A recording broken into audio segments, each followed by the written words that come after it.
ক্যারিয়ারে প্রথমবার Asia cup খেলবেন পেসার মারুফা। তার মতো জেসিও হবেন প্রথমের সাক্ষী। তবে সেটা ক্রিকেটার নয়, আম্পায়ার হিসেবে। মহাদেশীয় শ্রেষ্ঠত্বের আসন নিয়ে দুজনই যে বেশ রোমাঞ্চিত তাই স্পষ্ট। মারুফার হাসিটাই যেন পুরো দলের প্রতিচ্ছবি। কারণ বড় আসরের আগে ভারত আর অস্ট্রেলিয়ার মতো বড় দলের সাথে সিরিজ খেলেছে নিগাররা।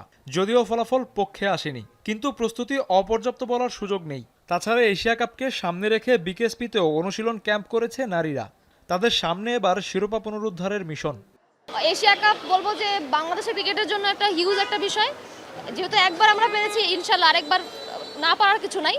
But still team wise plan করে পারফর্ম করতে পারে, সেটাই হলো সব থেকে বড় বিষয়। এবং ব্যাটিং ইউনিটটা যদি আমি বলবো যদি ক্লিক করতে পারে, ডেফিনেটলি আমাদের ভালো কিছু করার সম্ভাবনা থাকবে।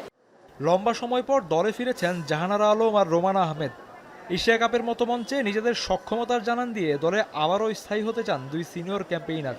আর দল নিয়েও দুজন বেশ আশাবাদী, বিশেষ করে পেস ইউনিট।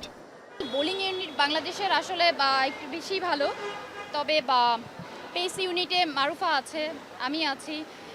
ইনশাল্লাহ পেস ইউনিট থেকে আমরা হয়তো সাহায্য করতে পারবো বোলিংয়ে স্ট্রেংথের দিক থেকে স্পিনারের পাশাপাশি।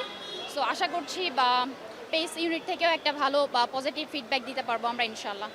প্রত্যেকটা টুর্নামেন্টই তো আসলে চ্যালেঞ্জিং, আর এশিয়া কাপ যেহেতু আমাদের জন্য বড় একটা ইভেন্ট, তো এটা অবশ্যই আমার জন্য চ্যালেঞ্জিং।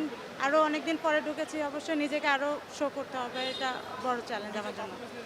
শ্রীলঙ্কার ডাম্বুলায় এশিয়া কাপ শুরু হবে 19শে জুলাই। তার পরের দিনই নিজেদের প্রথম ম্যাচ খেলবে বাংলাদেশ। প্রতিপক্ষ স্বাগতিক শ্রীলঙ্কা। এসকে শাওন, এখন, ঢাকা।